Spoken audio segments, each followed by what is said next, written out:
Si tú te quieres reacomodar, ahora que salieron los niños, hay espacio, así que acércate. Es un buen tiempo para que te reacomodes. Y yo quiero hablarte esta semana y la semana que viene de un tema bien importante para la iglesia. Y te quiero hablar del poder de Dios y del consejo de Dios. Del poder de Dios y del consejo de Dios. El día de hoy, la enseñanza, la predicación va enfocada a esa primera parte.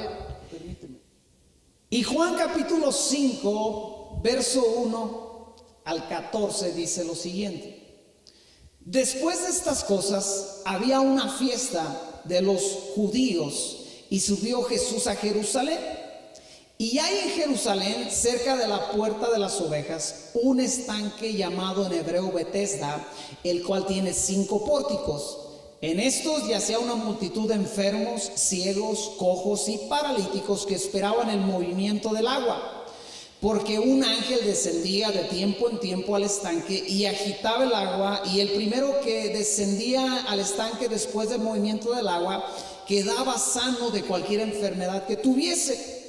Y había allí un hombre que hacía 38 años estaba enfermo. Cuando Jesús lo vio acostado y supo que llevaba mucho tiempo así, le dijo: ¿quieres ser sano? Señor, le respondió el enfermo, no tengo quien me meta en el estanque cuando se agita el agua, y entre tanto que yo voy, otro desciende antes que yo. Jesús le dijo: levántate, toma tu lecho y anda. Y al instante aquel hombre fue sanado y tomó su lecho y anduvo, y era día de reposo aquel día. Entonces los judíos dijeron a aquel que había sido sanado: es día de reposo, no te es lícito llevar tu lecho. Él le respondió: el que me sanó, él mismo me dijo, toma tu lecho y anda. Entonces le preguntaron: ¿quién es el que te dijo toma tu lecho y anda? Y el que había sido sanado no sabía quién fuese, porque Jesús se había apartado de aquella gente que estaba en aquel lugar. Después le halló Jesús en el templo y le dijo: mira, has sido sanado, no peques más, para que no te venga alguna cosa peor. El poder de Dios y el consejo de Dios trabajando juntos como cotidianamente lo hicieron en el ministerio de Jesús.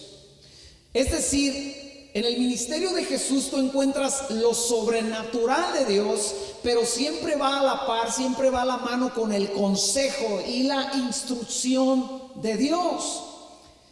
Esta combinación es capaz de cambiar la vida de cualquier persona.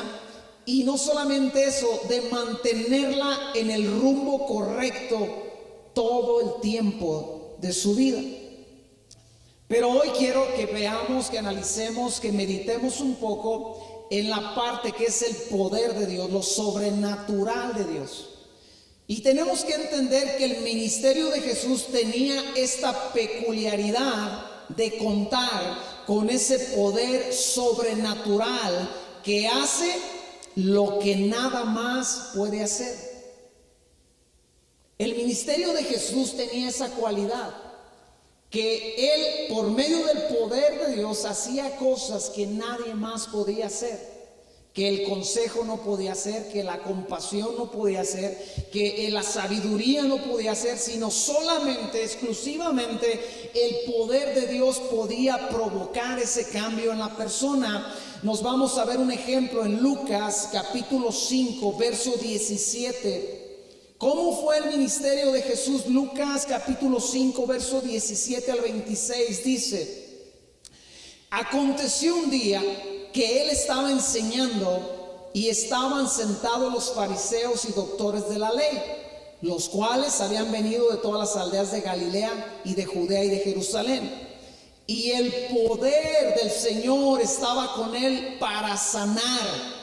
Y sucedió que unos hombres que traían en un lecho a un hombre que estaba paralítico, procuraban llevarle adentro y ponerle delante de él, pero no hallando cómo hacerlo a causa de la multitud, subieron encima de la casa y por el tejado le bajaron con el lecho, poniéndole en medio delante de Jesús.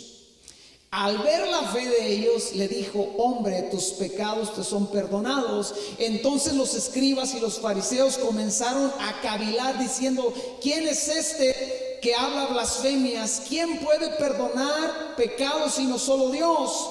Jesús, entonces, conociendo los pensamientos de ellos, respondió, les dijo: ¿qué caviláis en vuestros corazones? ¿Qué es más fácil decir, tus pecados te son perdonados, o decir, levántate y anda?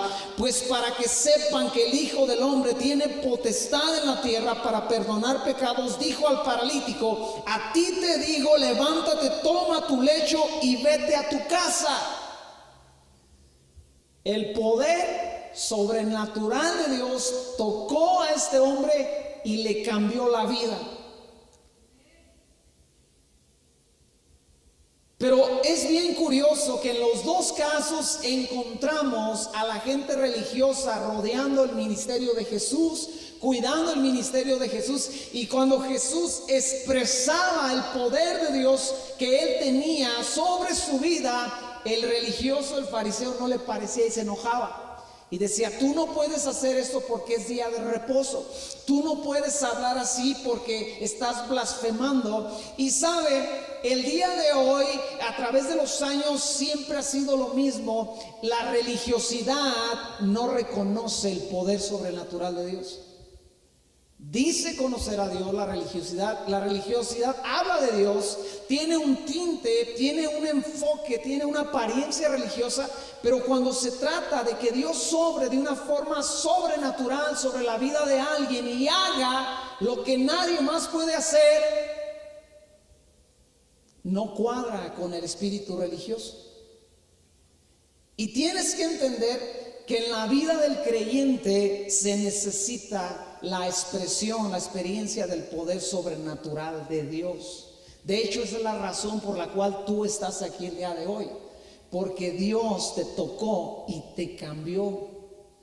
Tal vez te sanó, tal vez tu enfermedad no era física, sino era del alma y era del corazón, y eras la persona más amargada, más miserable en tu corazón. Tal vez tu enfermedad era una adicción, como en mi caso. Y el poder de Dios tocó mi vida y me cambió de una forma de la cual yo no podía cambiarme a mí mismo, aunque lo intenté vez tras vez, tras vez, tras vez. Y hasta que ese poder sobrenatural de Dios tocó mi vida, cambió radicalmente mi forma de vivir, de pensar y de entender la vida misma. Pero el problema es que cuando va pasando el tiempo, el creyente va cayendo, vamos cayendo en un sistema simplemente religioso que empieza a carecer de la expresión del poder de Dios.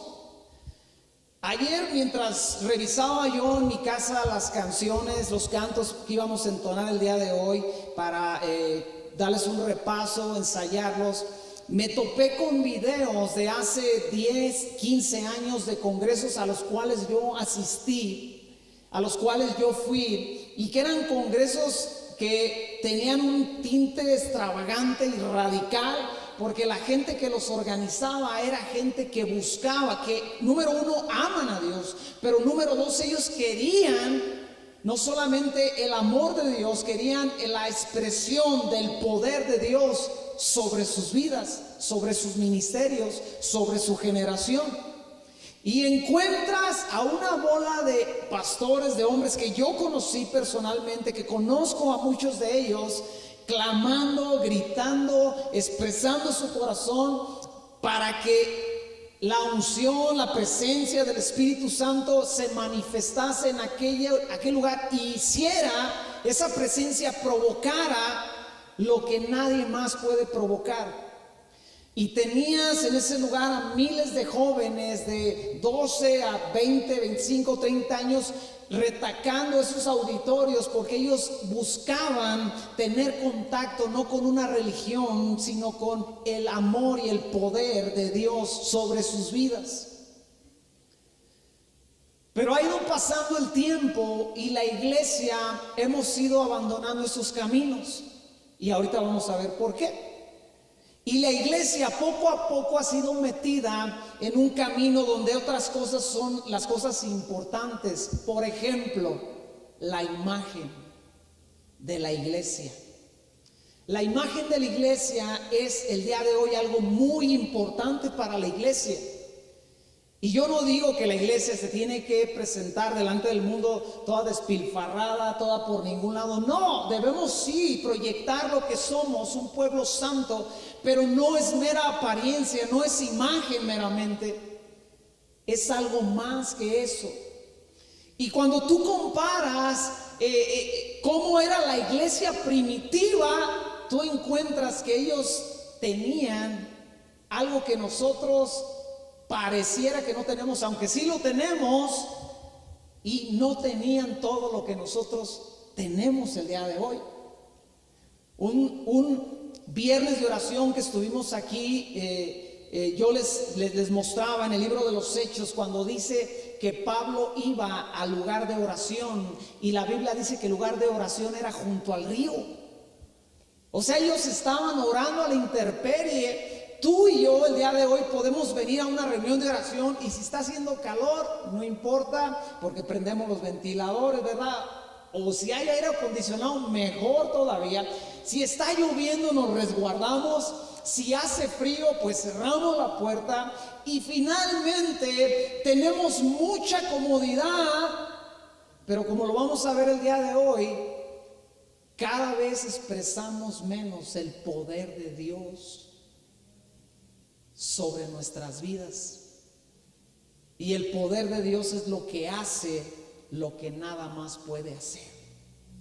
El poder de Dios en ese caso levantó a un hombre que una bola de locos lo bajaron por el... Imagínate que Jesús está en este lugar, está saturado el lugar, no se puede pasar ya. Los edecanes tuvieron que cerrar la puerta porque hay gente queriendo entrar, y de repente se empieza a oír ruido aquí en las láminas, porque una bola de locos están arrancando una lámina porque subieron a un tipo allá arriba en una camilla con la intención de bajarlo. Ahí donde Jesús estaba predicando. No, si yo veo que hacen eso, yo los agarro a pedradas. Y no manches, el dueño del local no va a cobrar eso. Pero Jesús no dijo nada. Obviamente no hicieron el agujero simplemente en un segundo. Obviamente empezaron a ver que algo sucedía, empezaron a oír los ruidos, empezó a caer boronas de lo que fuera el techo, y de repente la escena muestra un paralítico, una camilla, un lecho descendiendo. A mí me daría miedo hasta que se me cayera y lo matara ese pobre paralítico. Pero esos tipos tenían algo que tú y yo necesitamos pedirle a Dios que nos dé. Y es ese atrevimiento que ellos tenían. A ellos no les importó si se iban a endrogar con el dueño del local. A ellos no les importó si Jesús le iba a gustar la idea o no le iba a gustar. A ellos no les importó si su amigo se caía y se moría. Yo que quiero, mira, pues yo creo ya hasta si o te sanas o te mueres de una vez aquí. Y en las dos cosas finalmente sales ganando porque vas a estar mejor.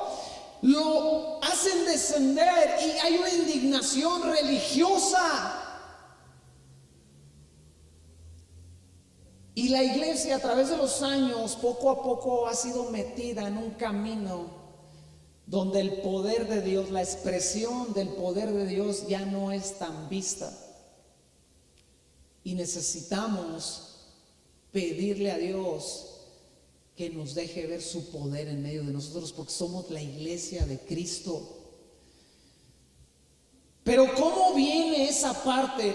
¿Cuántos aquí les gustaría ver milagros, gente cambiada, drogadictos que no necesitan ir a un anexo porque simplemente el poder de Dios los toca y son cambiados en un instante para no ser los mismos nunca más. ¿Cuántos de ustedes les gustaría ver eso? A todos nosotros, obviamente, a todo creyente. Pero ¿cómo viene esa parte? ¿Cómo viene ese poder? Lucas capítulo 5, en el verso 12 en adelante, nos dice por qué Jesús tenía esa característica en su ministerio. Sucedió que estando él en una de las ciudades, se presentó un hombre lleno de lepra, el cual, viendo a Jesús, se postró con su rostro en tierra y le rogó, diciendo: Señor, si quieres, puedes limpiarme. Entonces, extendiendo la mano, le tocó, diciendo: quiero, sé limpio. Y al instante la lepra se fue de él. Y él mandó que no dijese a nadie, sino ve, le dijo: muéstrate al sacerdote y ofrece por su purificación, según mandó Moisés, para testimonio de ellos. Pero su fama se extendía más y más, y reunía mucha gente para oírle y para que le sanase en sus enfermedades. Verso 16. Mas él se apartaba a lugares desiertos y oraba.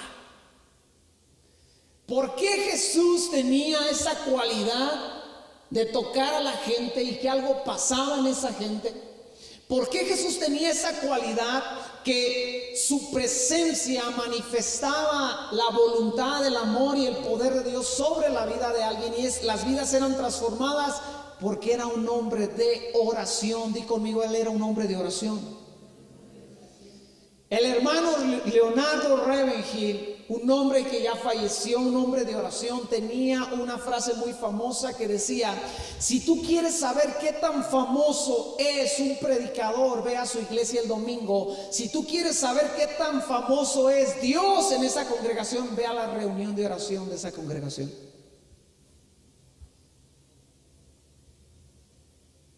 Jesús era un hombre de oración. Muchos dicen: es que lo hacía los milagros porque era el Hijo de Dios. No, tienes que entender, él renunció a todo lo que le pertenecía por derecho como Dios y vivió una humanidad siendo Dios, pero sin reclamar esos derechos, pero accedió a ellos por medio de la oración, de la entrega, de la santidad, de conocer la palabra, de tener comunión con Dios, con su Padre.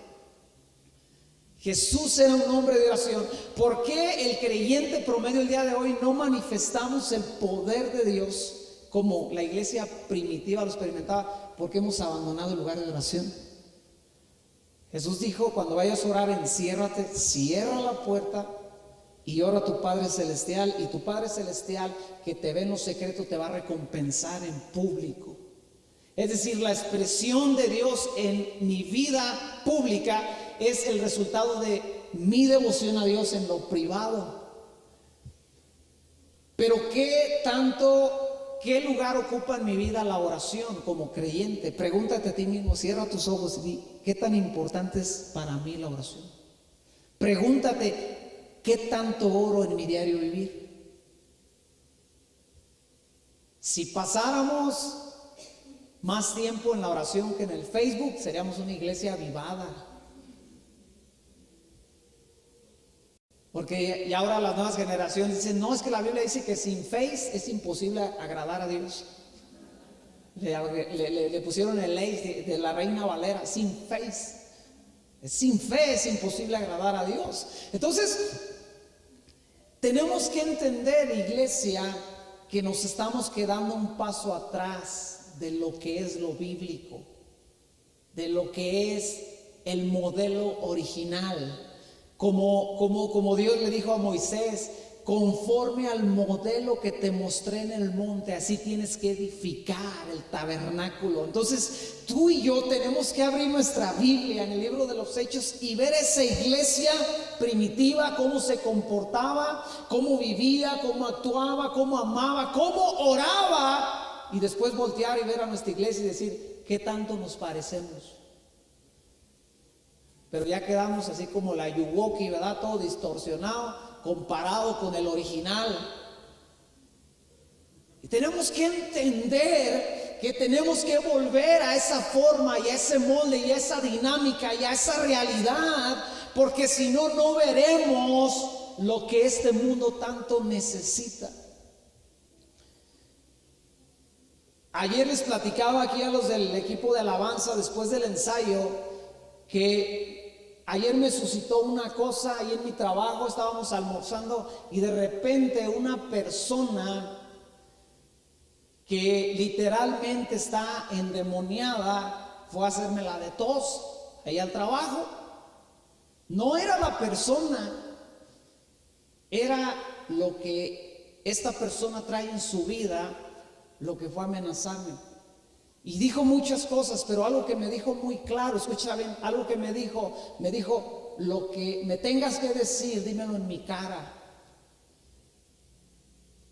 Y yo dije, no, ya sé quién eres. Y de menso me voy a poner a decirte cosas en tu cara. Mira, que Dios te reprenda. Porque mi papel, escucha bien, es buscar la presencia de Dios. Y si en ese camino se atraviesa alguien que se llama diablo, en la manifestación que sea, se llama Satanás, decirle, Señor, defiéndeme.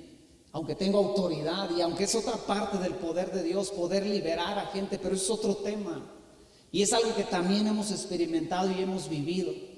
Pero después de que se fue esta persona, me quedé yo pensando y volteé y le dije a mi compañero de trabajo, es la segunda vez que viene un endemoniado aquí a amenazarme.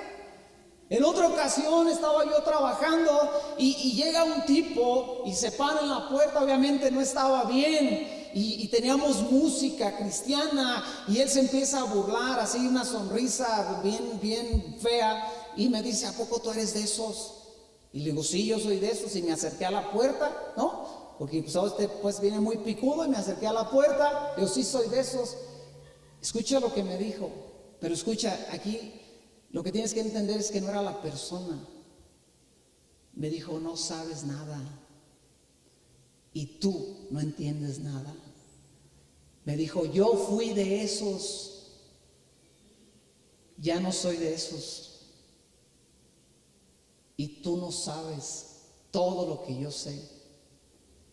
Obviamente no me puse a alegar con un loco endemoniado, ¿verdad? ¿Y cómo te llamas? Y todo. No, pues llegué que no, y le tienes que preguntar al demonio cómo se llama. Pues no. Pero tienes que entender que ese es el otro reino que muchas veces nos negamos a ver, y el cual el ministerio de Cristo, el ministerio de Jesús, cuando estuvo sobre la tierra, expresó y tuvo contacto con ese tipo de situaciones. Pero ¿por qué él podía enfrentarlo? Porque era un hombre de oración. ¿Por qué la iglesia, el creyente el día de hoy no tiene esa capacidad? Porque no oramos. Escucha, ahí te va. La palabra orar, cuando dice que él se retiraba a lugares desiertos a orar, la palabra orar quiere decir orar a Dios, es decir, suplicar, adorar, hacer oración, pedir.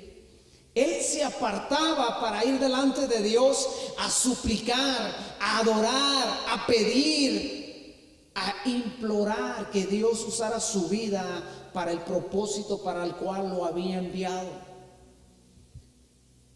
Vuelvo a hacer la pregunta: ¿cuánto tiempo oramos tú y yo en nuestro diario vivir? Yo he estado en dinámicas donde hay una dinámica muy buena y muy efectiva que se llama 15 minutos con Dios. Y es una dinámica donde tú en 15 minutos lees una porción bíblica, y en esos 15 minutos tú tienes que extraer una verdad o una esencia de esos versículos que leíste, y luego tienes que orar. Te dividen en tantos minutos para leer, tantos minutos para meditar, tantos para orar, y tienes que salirte en esos 15 minutos con algo de parte de Dios. Pero yo me pregunto, ¿tú crees que Jesús oraba 15 minutos?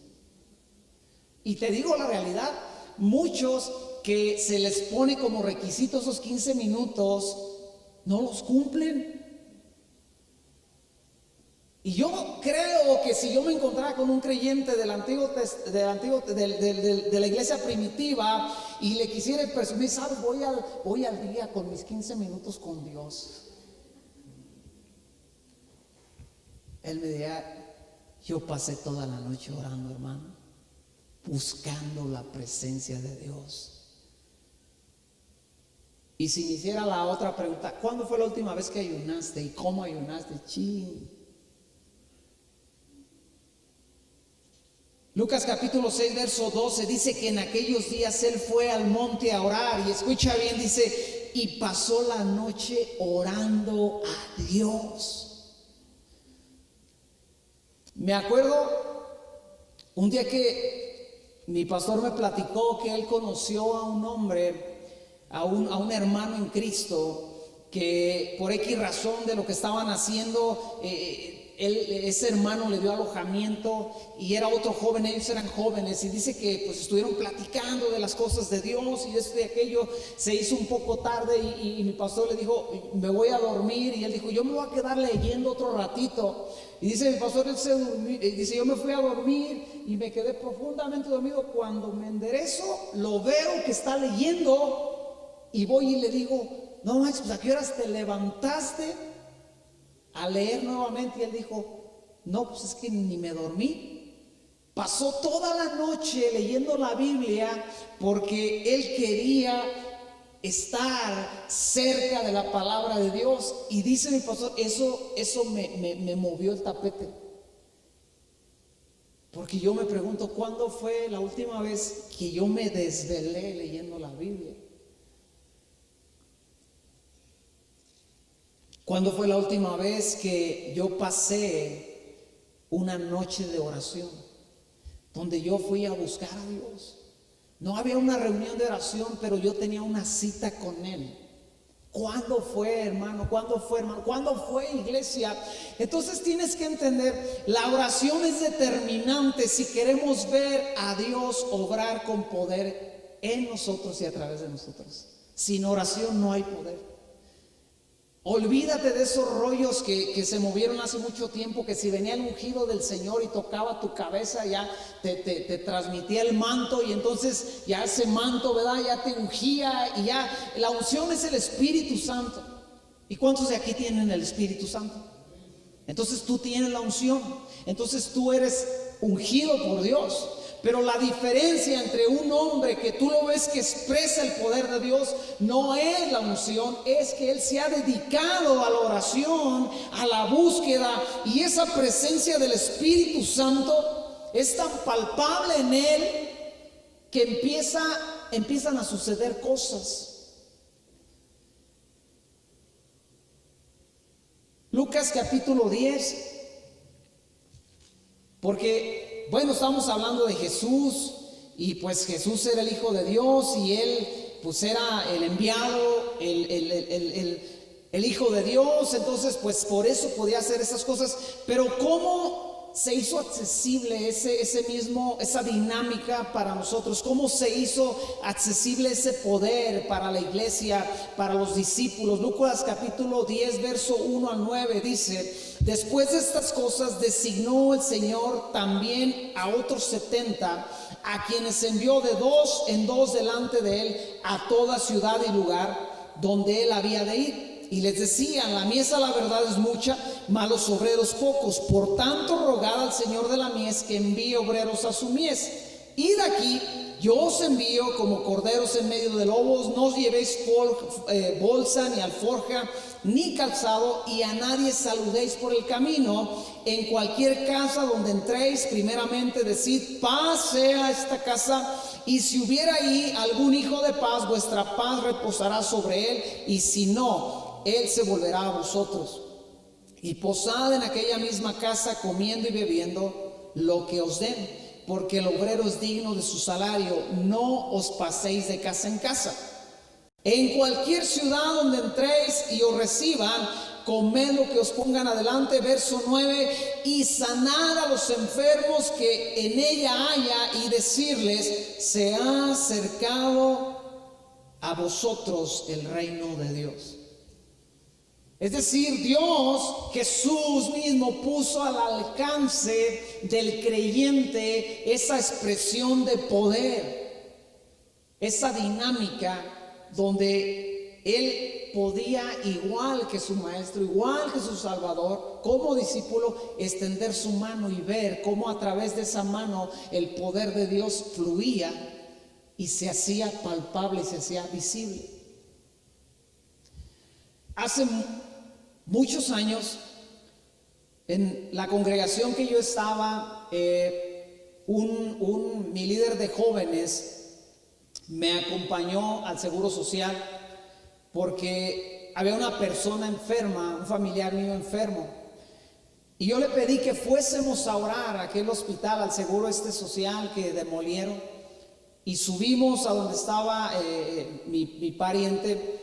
Y llegamos a esa cama y empezamos a orar, y la señora que estaba al lado con un joven como de unos 18 años, 19, escuchó que estábamos orando, y cuando terminamos de orar fue y se acercó y me dijo: escuché que estaban orando, ¿pudiesen orar por mi hijo? Y le dijimos: señora, ¿qué tiene su hijo? Y ella dijo: tiene cáncer en el riñón y lo han desahuciado. Fuimos a esa cama, oramos, impusimos la mano con mi amigo, con mi hermano, con mi líder sobre ese joven, y te soy sincero, no cayó un rayo del cielo, no cayeron plumas de ángel, no se retorció el joven, no hubo nada aparentemente extraordinario sucediendo, pero lo impresionante es que al siguiente día que yo fui a ver a mi pariente a ese lugar, le pregunto a la señora, ¿cómo está su hijo? ¿Cómo sigue? Y me dice: los doctores están bien sacados de onda porque le volvieron a sacar los estudios y en los estudios no aparece nada. Y ellos no se explican cómo y por qué ya no hay nada en el lugar donde estaba el cáncer y ya no aparece nada, y comparan la información y en una hay y en la otra no hay, y ellos no entienden. En una ocasión a una de mis hermanas le detectaron cáncer en la cabeza, y ella fue y nos buscó y dijo: me mandaron a León, tengo unos estudios que dicen que tengo cáncer, tengo que ir allá porque me canalizaron para allá, me van a hacer otros análisis y van a ver de qué forma van a proceder. Oramos por ella, le pusimos la mano encima y oramos: Señor, un milagro, haz tu obra. Ella se va, y cuando llega allá le hacen el estudio y le dicen: o a usted le dieron el estudio de otra persona, o algo pasó, o hay algún error, porque usted no tiene nada. Pero para que eso sucediera, el creyente tuvo que creer y extender su mano y confiar en Dios. Y es algo, amada iglesia, que ya hacemos muy poco. Cuando Él dijo: yo los envío, la palabra en el original habla de poner aparte, de enviar propiamente a una misión. La palabra de Dios dice que nosotros como creyentes, tú como creyente, como individuo, has sido trasladado de las tinieblas a su luz admirable, has sido apartado. Eso te hace apto para ser una fuente, un canal donde el poder de Dios se expresa para que Dios manifieste su amor y su gracia a otras personas. Le digo la verdad, nos han maleducado muchas veces en esta área de tocar, en esta área de expresar el poder de Dios. Y muchas veces, por ejemplo, si alguien se da cuenta que una persona que él conoce practica brujería o tiene ciertas cosas en su vida, al creyente le han dicho: no, ni lo toques, porque se te pueden traspasar los demonios a través de tocarlo. Y a Jesús venía el leproso y le decía: si quieres puedes limpiarme, y Jesús le ponía la mano en la cabeza. Dos cosas sucedían: o este tipo se sanaba o Jesús quedaba inmundo y tenía que pasar un proceso de purificación. Pero lo que pasaba es que siempre que él tocaba a alguien, la vida de ese alguien era cambiada y era transformada. Pero nosotros decimos: no, aguas, no toques. No, que me toque el infeliz, que me toque, para que sienta el poder de Dios y Dios pueda expresar ese amor y esa gracia y ese poder. ¿Y cómo llegó todo esto a nosotros? Mateo 28, la gran comisión. ¿Cómo es que yo puedo creer, pensar que el día de hoy Dios a mí me puede usar? Porque usó a los 12, luego usó a los 70, pero ¿cómo es que a mí? ¿Cuál es la base bíblica para que yo pueda decir que el poder de Dios, que la mano de Dios se puede expresar a través de mi vida? Mateo capítulo 28, verso 16, pero los 11 discípulos se fueron a Galilea, al monte donde Jesús les había ordenado. Perdón, ya hice un tiradero aquí, no se preocupe. Y cuando le vieron, le adoraron, pero algunos dudaban. Jesús se acercó y les habló diciendo: toda potestad me es dada en el cielo y en la tierra. Por tanto, id y hacer discípulos a todas las naciones, bautizándolos en el nombre del Padre, del Hijo y del Espíritu Santo. Verso 20: enseñándoles que guarden todas las cosas que os he mandado, y he aquí yo estoy con vosotros todos los días y hasta el fin del mundo. Un discipulado bíblico incluye la expresión del poder de Dios sobre la vida del creyente. Jesús les dijo: ustedes tienen que hacer discípulos, pero les tienen que enseñar lo que en 3 años y medio aproximadamente que caminaron conmigo aprendieron, lo que yo les enseñé. Y Jesús les enseñó a orar, pero también les enseñó a expresar el poder de Dios sobre la vida de una persona. Les enseñó a imponer la mano sobre la vida de alguien y que ese alguien recibiera algo de parte de Dios que nadie más podía hacer, sino solamente el poder de Dios. Y ahí viene todo esto a través de los siglos, toda esta enseñanza, esta revelación. Es decir, aquí no cabe la doctrina del cesacionalismo. ¿Sabe cuál es la doctrina del cesacionalismo? Que los dones y el poder del Espíritu Santo ya no son vigentes el día de hoy. Esa es la doctrina del cesacionalismo. Ya cesaron los dones y los carismas. Ya no hay lenguas, ya no hay profecía, ya no hay expresión de los dones del Espíritu Santo, palabra de ciencia. Eso no es verdad. Porque entonces, ¿cómo va a funcionar la iglesia para hacer aquellas cosas que nadie ni nada más pueden hacer? Y ahorita vamos a ver un ejemplo. El poder de Dios fue una característica en la iglesia primitiva. Ya vimos que en el tiempo de Jesús fue una característica, pero en el libro de los Hechos, capítulo 3, encontramos que para ellos era una característica cotidiana, peculiar, que tenían y que nadie más tenía. Hechos capítulo 3, verso 1 al 10, dice lo siguiente: Pedro y Juan subían juntos al templo a la hora 9 de la oración, y era traído un hombre cojo de nacimiento, a quien ponían cada día a la puerta del templo, que se llamaba La Hermosa, para que pidiese limosna de los que entraban en el templo. Cuando vio a Pedro y a Juan que iban a entrar en el templo, les rogaba que le diesen limosna. Pedro, con Juan, fijando en él los ojos, le dijo: míranos. Entonces él les estuvo atento, esperando recibir algo de ellos. Mas Pedro dijo: no tengo plata ni oro, pero lo que tengo te doy. En el nombre de Jesucristo de Nazaret, levántate y anda. Y tomándole por la mano derecha le levantó, y al momento se le afirmaron los pies y los tobillos, y saltando se puso en pie y anduvo y entró con ellos en el templo, andando y saltando y alabando a Dios. Gloria a Dios que no era día de quincena en el cual Pedro y Juan habían cobrado y traían dinero. Gloria a Dios que los agarró a fin de quincena y que no traían ni qué darle, porque si no, ese pobre hombre se hubiera quedado con unas cuantas monedas y en su condición que no había podido cambiar por años y años. Qué bueno que ese día no dieron despensas, porque ellos le hubieran dado la despensa a ese paralítico. Pero lo que le dieron fue una expresión del poder de Dios sobre su vida. Y escucha en qué contexto sucedió todo esto. Esto sucedió en un contexto de un templo muy bonito. Esto sucedió afuera del templo, y tienes que entender, el templo en Jerusalén era algo muy bello, pero esa hermosura del templo, esa apariencia, no podía cambiar la condición de ese hombre. Sucedió en medio de un ritual establecido de una forma perfecta. En ese tiempo los judíos tenían tan ordenado su rito religioso, no les fallaba nada, todo estaba en orden. Los sacerdotes estaban en un rol donde sabían en qué tiempo les tocaba ministrar. Había gente encargada, estaban los levitas que se encargaban del templo. Todo estaba perfectamente coordinado, pero toda esa perfecta coordinación no les servía para levantar a un hombre que tenía necesidad, y que la única forma de hacerlo era a través del poder de Dios. Esto estaba bien grueso.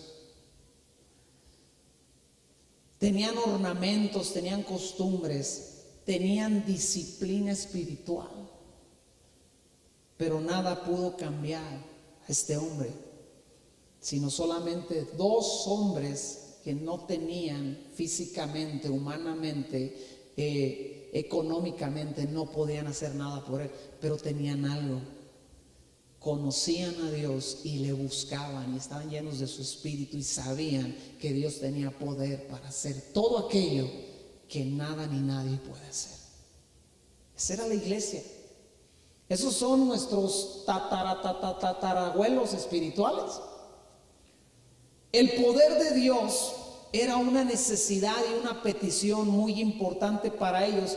Hechos capítulo 4, verso 23, la consecuencia de esta sanidad es que el paralítico entra como loco al templo, agarrado de Pedro y de Juan, brincando y saltando, y todos se dieron cuenta que algo había pasado. Pero por consecuencia de ese milagro, agarran a Pedro y a Juan y los meten a la cárcel. Los amenazan, les va mal, los liberan, pero escucha cuál fue su oración. A mí me llama la atención esta oración de ellos después de haber estado en la cárcel. En el verso 23 dice lo siguiente: y puestos en libertad vinieron a los suyos y contaron todo lo que los principales sacerdotes y los ancianos les habían dicho, y ellos, habiendo oído, alzaron unánime la voz a Dios y dijeron: soberano Señor, tú eres el Dios que hiciste el cielo y la tierra, el mar y todo lo que en ellos hay, que por boca de David tu siervo dijiste: ¿por qué se amotinan las gentes y los pueblos piensan cosas vanas? Se reunieron los reyes de la tierra y los príncipes se juntaron en uno contra el Señor y contra su Cristo, porque verdaderamente se unieron en esta ciudad contra tu santo Hijo Jesús, a quien ungiste Herodes y Poncio Pilato con los gentiles y el pueblo de Israel, para hacer cuanto tu mano y tu consejo habían antes determinado. Verso 28, escucha su oración. Ahora, Señor, mira sus amenazas y concede a tus siervos que con todo de nuevo hablen la palabra, mientras extiendes tu mano para que se hagan sanidades y señales y prodigios mediante el nombre de tu santo Hijo Jesús. 31. Cuando hubieron orado, el lugar en que estaban congregados tembló, y todos fueron llenos del Espíritu Santo y hablaban con denuedo la palabra de Dios. ¿Quiénes fueron llenos del Espíritu Santo? Todos. No dice que Pedro y Juan, no dice que los apóstoles, no dice que los líderes, no dice que los encargados, no dice que los ungidos del Señor ahora eran más ungidos porque habían recibido la llenura. Dice que toda la iglesia fue llena del Espíritu Santo. ¿Dónde está la doctrina del cesacionalismo que dice que cuando los apóstoles fallecieron murió todo mover del Espíritu Santo? No queda, porque aquí no fueron llenos solamente los apóstoles, fueron llenos todos, hasta los nuevos que no sabían mucho de doctrina, pero ellos fueron llenos de la presencia del Espíritu Santo. Y dice, y hablaban con denuedo. ¿Qué quiere decir denuedo? Pantalones y valor. Se paraban y hablaban machín la palabra de Dios, sin tener temor ni vergüenza, aunque los criticaban, los juzgaban, los señalaban, aunque les podían decir aleluyos o hipócritas o cualquier tipo de cosas que te han dicho. ¿A cuánto le han dicho aleluya, hipócrita y no sé qué tantas cosas? Te dice porque ven que cambias y eras un borrachote como yo. Y de repente ya no toma, sí, hipócrita, ya se te olvidó cómo te ponías. No, pues es lo malo que no se me olvida. Pero ya cambié, Dios me transformó, Dios hizo una nueva persona en mi vida, ya soy otro. Pero escucha, su oración contenía 3 cosas esenciales. Ellos pedían protección, pero no solamente protección, pedían valor y denuedo. ¿Para qué? Para proclamar la palabra. Pero no solamente pedían valor y denuedo, pedían la expresión del poder de Dios en sus días, en su vida. En esta pandemia solamente hemos orado por protección. Señor, guárdanos, que no nos pase nada, que no nos toque el chikungunya y todo lo que ha habido que se ha desatado, ¿verdad? Y se nos ha olvidado, Señor, en medio de esta pandemia, dame de nuevo para proclamar, dame valor. Para cuando me tope a un tipo, a una persona que ve todo oscuro y todo gris, diciendo tantas muertes y esto ya valió y que esto y aquello, dame de nuevo, dame valor para en la misma cara que Él me está diciendo todas esas cosas que Él cree, yo decirle todas las verdades que hay en tu palabra. Decirle que tú eres bueno, que tú eres poderoso, que en ti hay salvación, que en ti hay justicia, que en ti hay siempre esperanza, que en ti hay seguridad, que tú eres el castillo seguro, que tú eres el refugio fuerte, que estoy escondido en el amor de Cristo, que si muero me voy al cielo porque mi nombre está escrito en el libro de la vida, y que una pandemia no me atemoriza, que una pandemia no me intimida, sino que me da la oportunidad de ver el poder de Dios sobre mi vida.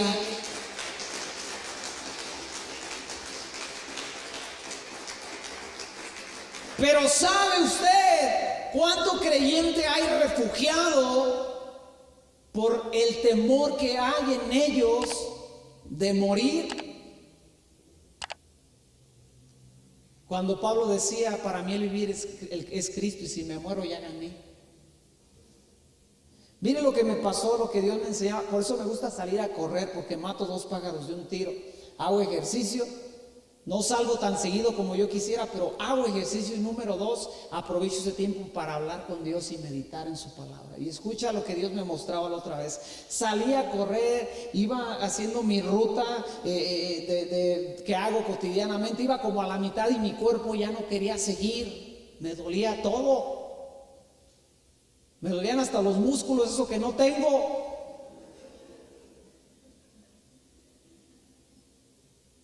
Y escucha lo que entendí, dije, si yo parase el día de hoy aquí, yo ya gané.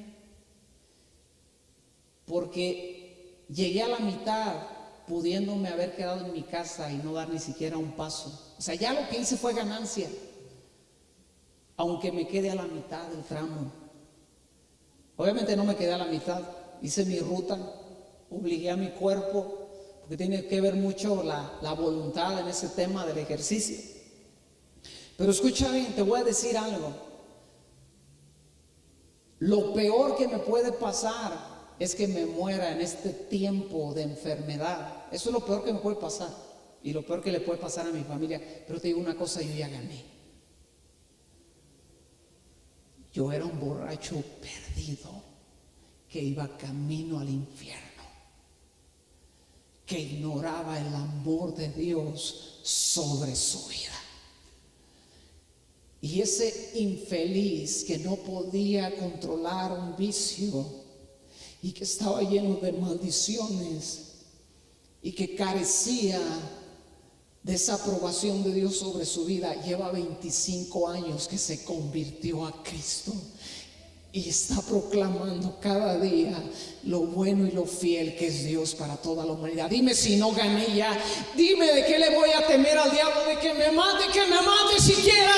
Pero tendrá sobre su lomo 25 años de fe que he mantenido.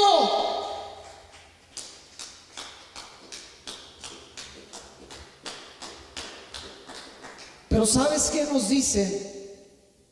Que estamos en tiempo de peligro donde podemos perder. Hermano, tú no puedes perder. La Biblia dice que somos más que vencedores en Cristo Jesús. Hay una pandemia, soy más que vencedor. Tengo una crisis económica, soy más que vencedor, porque antes estaba sin dinero y no tenía a quien clamar. Ahora tengo un Dios en los cielos que en medio de la angustia puedo levantar mi voz y decirle: Dios, soy tu hijo, ayúdame, defiéndeme, protégeme. Ya ganamos, hermano. Eso de que vas a perder es una mentira del diablo. Y de que te vas a morir, te vas a morir, dijeron las, creo que sean las, no, los de Timbiriche, si no es ahora será mañana, pero te vas a morir. Hoy te van a dar una despensa de la funeraria Latino para que te vayas haciendo a la idea que algún día te toca. Pero nos vamos a morir, pero no vamos a perder, ya ganamos. Ya somos vencedores en Cristo Jesús. Su oración era: sí, Señor, protégenos. Pero mientras tú nos proteges, nosotros queremos hacer nuestra parte de proclamar tu reino, tu evangelio y tu poder. Y mientras tú nos proteges, permite que extendamos nuestra mano y algo suceda, para que esta gente vea el calibre del Dios que invocamos.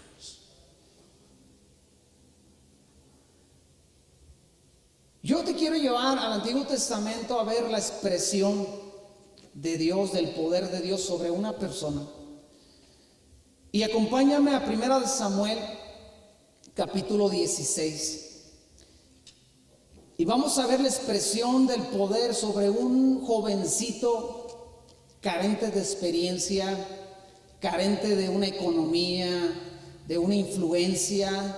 No era hijo de un hombre de renombre en su generación. Era un chavito que los historiadores dicen que tenía como unos 16 años, más o menos. Algunos creen que aún más joven. Y 1 Samuel capítulo 16 introduce a la historia al rey David mucho antes de que fuera rey.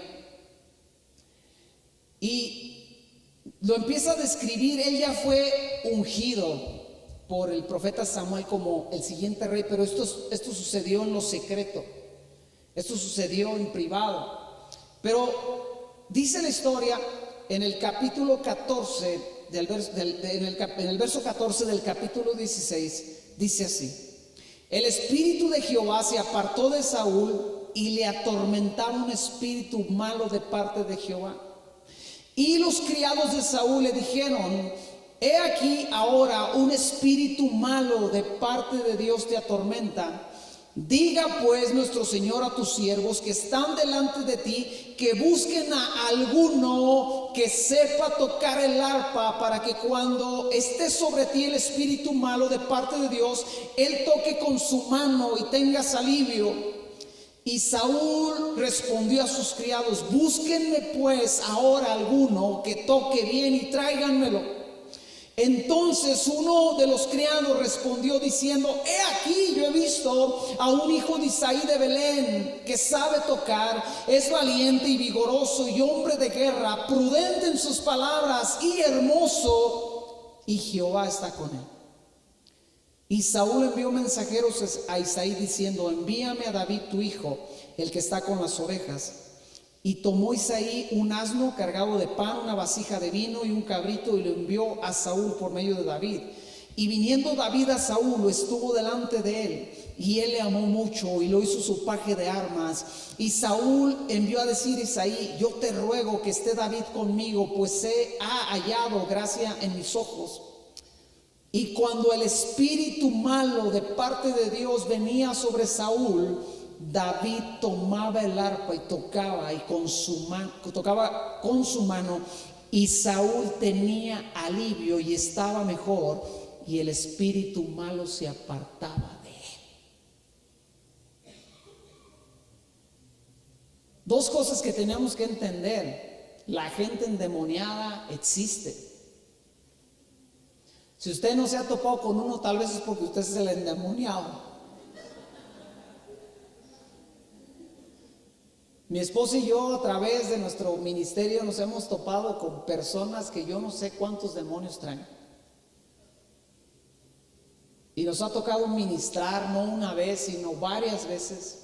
Pero hemos visto a esas personas ser liberadas de la opresión demoníaca, de la posesión demoníaca y servir a Cristo Jesús. Escucha, David tenía las siguientes características. Él sabía tocar, era valiente, era vigoroso, era hombre de guerra, era prudente en sus palabras y tenía buena presencia. Pero la última cualidad que él tenía era la que lo distinguía de otros: Dios estaba con él. Y la historia de Saúl es una historia de las más tristes que usted puede encontrar en la palabra. El primer rey de Israel, llamado a gobernar a la nación de Israel, que se le dio el Espíritu Santo, que se le dio a todo el pueblo en sus manos, acaba desobedeciendo a Dios y el Espíritu de Dios se aparta de él, y a cambio de eso viene un espíritu que lo atormentaba. Fíjese lo que quiere decir la palabra atormentar en el hebreo. La palabra atormentar en el hebreo es la palabra ba'at, y su raíz primaria es temer, es temor, es atemorizar, es aterrar, es atormentar. O sea, todo lo que le está provocando esta pandemia al cristiano. ¿Qué le están infundiendo en este tiempo de pandemia? Todo eso: terror, tormento, atemorizar, espantar. Habla de algo horrible, habla de un horror. Escucha bien, esta palabra se traduce como intimidad. Cuando usted tiene un cristiano intimidado, tiene un cristiano bajo la obra del diablo. Juan dijo: el perfecto amor de Dios echa fuera todo temor. Esos tipos eran invencibles. El diablo se partía el coco, no sabía qué hacer con un apóstol Pablo. Lo metía a la cárcel y desde la cárcel escribía cartas para animar a los que estaban afuera: Timoteo, no te agüites, ya me van a matar, pero ánimo, hijo, lo que me has visto hacer, encomiéndalo a hombres que sean capaces de enseñar. Ay, cuando vengas tráeme la capa y los pergaminos, pero ánimo. O sea, no encuentra usted un hombre atormentado, no encuentra usted a un hombre amedrentado, no encuentra usted un hombre decepcionado, encuentra un hombre que en medio de esa esclavitud dice que el calabozo donde el apóstol Juan estuvo preso antes de ser sacado para ser matado, para ser decapitado, es un calabozo que está en el fondo de una construcción y que tenía en ese tiempo humedad, tanta humedad que se encharcaba como hasta las rodillas, y dicen que ese lugar es tan estrecho, tan bajo, que una persona no cabe de pie. Pero sabe, curiosamente, cuando usted analiza los lugares sagrados para los creyentes del cristianismo, de cualquier religión, pero que crean en Cristo, es uno de los lugares menos visitados. Los hombres, los creyentes, los religiosos van a las grandes construcciones que están ahí y dicen, los que conocen todo eso, que a unas cuantas cuadras de una gran construcción que fue dedicada y edificada con gran auge, a unas cuantas cuadras está el lugar donde el apóstol Pablo estuvo preso por última vez. Pero que la asistencia y la promoción de ir a ese lugar es escasamente raquítica. Pues ¿quién va a querer ir ahí? Todo este ambiente diabólico en la sala del rey era cambiado por un chavito y una arpita. No traía una Gibson, no traía una guitarra de paracho, de palo, de no sé qué. Traía una arpa. Y cuando ese jovencito tocaba un do, cuando ese jovencito tocaba aquella arpa, el ambiente espiritual comenzaba a cambiar. ¿Por qué? Porque Dios estaba con él.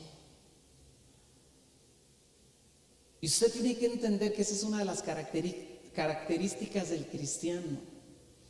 a donde usted va, el Espíritu Santo va con usted.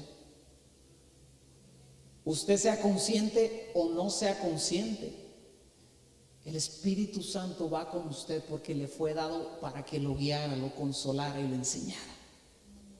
Por eso Jesús dijo, les conviene que me vaya, porque Jesús en la forma en que estaba solamente podía estar presente en un lugar. ¿Me explico? Porque tenía un cuerpo y con ese cuerpo él no podía estar aquí y allá, tenía que estar presente en un lugar. Y el Espíritu Santo puede estar en todos lados. Está aquí, está ahí contigo, está en la otra congregación que está teniendo su reunión, se quedó en tu casa. Es la omnipresencia de Dios, está en todos lados.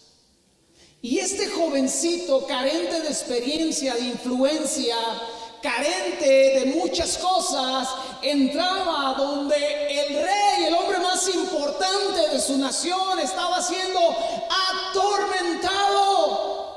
Y yo entiendo perfectamente lo que quiere decir la palabra, porque yo lo viví por varios años. 2 o 3 años me sucedió lo que la gente comúnmente llama se te subió el muerto. Que no es el muerto, es un desgraciado demonio que viene a atormentarlo en las noches. A mí me pasó por varios años. Y ya sabe, la clásica, te dicen, no, que echa tal cosa en el cuarto, lo eché, nada pasó, venía el infeliz cada noche. No, que esta cosa tienes que repetir, lo repetí, nada. No, pues que le tienes que decir groserías, yo era experto en eso. Le dije de todo y no se fue. Pero pregúnteme qué música oía, pregúnteme en qué andaba metido, pregúnteme qué veía con estos ojos. Todo eso le daba un amplio terreno a Satanás para venir a mi vida y trabajar. Y por años, y yo decía, ¿qué hago? Porque me decían, no, duérmete boca abajo, hasta de cabeza se me subía ese infeliz, y llegaba y me atormentaba, y era un terror, y era un horror, que yo despertaba sudando, agobiado, y luego me empezó a suceder en el día. Por eso cuando alguien viene y me dice, oye, estoy batallando con esto, yo digo, yo te entiendo. Yo fui víctima. Tenía mi membresía, me hacía descuento el desgraciado, porque como yo le consumía por mayoreo, y después me empezó a pasar en el día. Yo no me podía dormir en el día porque empezaba esa opresión, vivía en un terror, temía que llegara la noche. Me convertí a Cristo. Cuando yo me convertí a Cristo, escucha bien, yo dije, este ya caminó. Pues ¿qué cree? Me fui a dormir bien convertido y el mendigo ese llegó. Pero escucha qué me pasó. El temor se me convirtió en enojo contra esa cosa. Yo me sentía indignado, decía, soy un hijo de Dios lavado por la sangre de Cristo. Señor, ¿qué onda con esto? Recibí el bautismo, esto sucedió en un muy breve tiempo, recibí el bautismo en lenguas, en el Espíritu Santo, comencé a hablar en lenguas y dije, bueno, voy a orar en lenguas cada vez que venga este infeliz. Y no, oré en lenguas, en inglés, en todo y no se iba. Y un día le dije, Dios, yo quiero ser libre de esto. Pero había en mí un sentir que yo tenía que luchar. Y recuerdo la última noche que me pasó, estando yo ahí dormido, boca abajo, y sentir esa presencia, esa opresión que llegó y ¡fum!, me abrazó, y sentir esa respiración aquí a mi lado en mi oreja. Y mi indignación creció. Yo me sentí con tanto valor aquel día que por primera vez me lo pude quitar de encima. Y cuando me lo quité encima dije, ¿para qué me lo quité? Era una cosa horrible. Pero como fui bien broncudo en lo natural, pues en lo espiritual también fui bien broncudo. Y le dije, vámonos recio, desgraciado. Todo esto suena a una historieta, y quien no ha vivido estas cosas suena como, te digo una cosa, hay un reino espiritual muy presente, que pocas veces lo ves, como esa ocasión a mí me tocó verlo. Se fue para nunca volver, le toqué las golondrinas al desgraciado, no volvió nunca más. ¿Usted cree que soy un perdedor? Ya gané. ¿Usted cree que alguien puede venir a decirme, te va a ir mal? Ya gané. Mira, te voy a decir una cosa. Ministerialmente, si por alguna razón esta iglesia se tuviera que cerrar, yo ya gané. Cristo ya ganó. ¿Sabes por qué? Porque desde que esta iglesia ha comenzado, no sé cuántas personas han escuchado el mensaje de Cristo. No sé cuántas personas han reencontrado su amor y su pasión por Dios. No sé cuántas personas se han entregado a Cristo. No sé cuántas personas se han reavivado. No sé cuántos matrimonios se han reconciliado. No sé cuántos jóvenes han comenzado a cambiar. No sé. Y cuando la gente ve una iglesia abierta en este tiempo y dice, les va a caer, ¿verdad?, el chahuizcle y se van a enfermar y va a haber contagios. Si así fuera y todos muriésemos, ya ganamos. Como iglesia ya ganamos. Se lo he dicho muchas veces, yo no tenía fe ni para rentar una bicicleta en el centro de Morelia. Y estamos rentando esa bodega que nadie de nosotros puede pagar, y sin embargo, por fe cada mes, por la fidelidad de Dios, cada mes podemos ir con el dueño a pagar la renta. Ya ganamos, iglesia. Somos más que vencedores. No hay forma en que el diablo nos pueda ganar. No hay forma en que te pueda derrotar. Ya ganaste.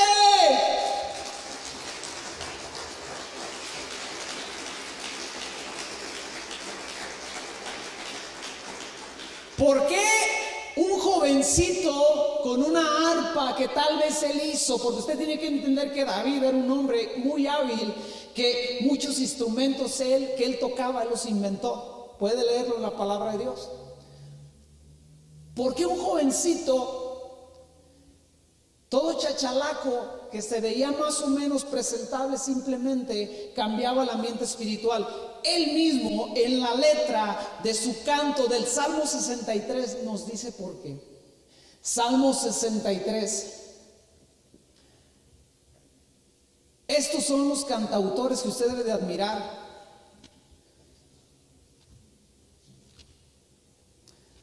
Salmo 63, la letra de David en este canto. En el verso 1 dice, Dios mío eres tú. Dios mío eres tú.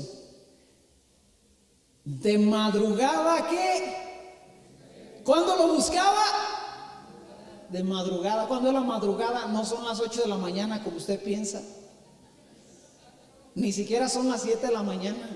Jóvenes que están online en la escuela, no son las 12 de la mañana la madrugada, ni las 10. La madrugada es mucho más temprano de que amanezca. Esa es la madrugada. Que si tu día comienza a las 7 de la mañana, tú te levantaste a las 5 a buscar a Dios para tener una hora con Él. Porque si entras a las 7 al trabajo, te va a costar una hora llegar al trabajo. Entonces tú no te puedes levantar a las 6 porque tu tiempo se te va a ir en llegar al trabajo. Quiere decir que entonces yo me levanté a las 5 para una hora a buscar a mi Señor.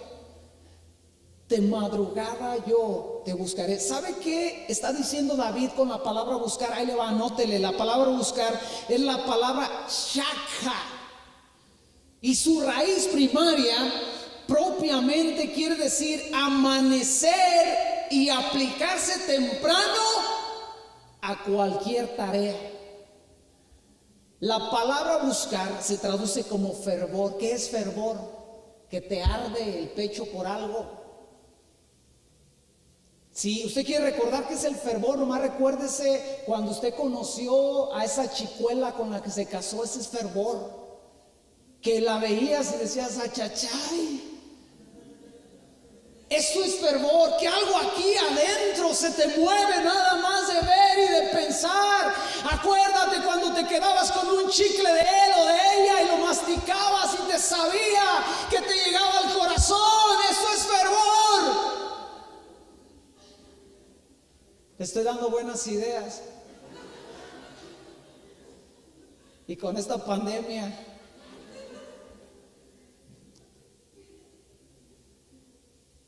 David así se levantaba a buscar el chicle de su amado Señor. No se levantaba bostezando, diciendo, ay, otra vez, y tengo que orar porque el pastor me va a llamar, y si no oro me va a sentar de la alabanza y yo quiero tocar.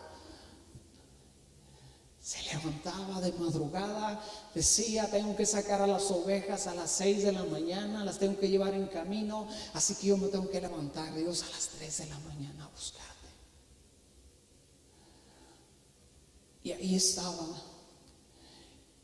ahí recurría, ahí venía. Entonces cuando entraba a la sala de ese rey y él tocaba una sola cuerda, todo cambiaba. No había amplificadores, no había bocinas, no había aparatos que le facilitaban el trabajo, pero había un corazón inundado por Dios, porque aquella mañana le había buscado con todo su ser. Si David fuese decán el día de hoy en la congregación, con su mera sonrisa le hacía el día a la gente.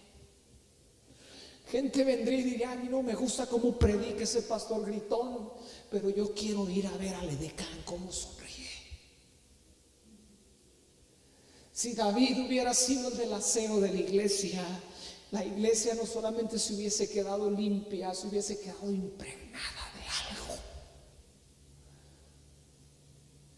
Si David hubiera sido el de los niños, esos niños hubiesen salido no solamente aprendiendo un verso de la Biblia, hubiesen salido amando a Dios, porque ese corazón de ese hombre que se levantó de madrugada a buscar a su Señor hubiese sido contagiado. Si David se topaba con un endemoniado, él no se metía en rollos. Él adoraba y el demonio se iba sin tener que gritarle, sin tener que echarle algo. Dime, iglesia, si no es importante la búsqueda de Dios. Y si te pregunto, si me preguntan, Alex, ¿por qué tu vida como pastor carece o está muy raquítica en la expresión del poder de Dios? Yo te diría esto, porque no le he buscado como le debo de buscar.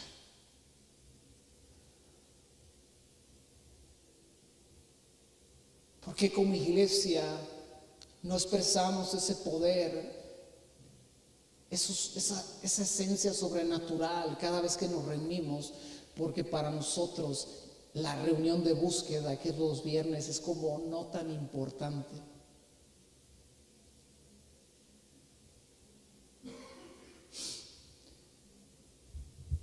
Nos ponemos de pie.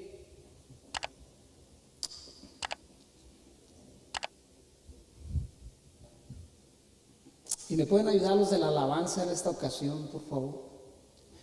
Antes de que se pasen, gracias a los que están en casa, gracias por seguirnos, gracias por saludarnos, gracias por tu fidelidad ahí donde nos sigues, donde estás. Dios te bendiga, te amamos y espero con todo mi corazón que esta enseñanza rete tu vida, que esta verdad bíblica mueva tu corazón. Te amamos y nos vemos la próxima semana.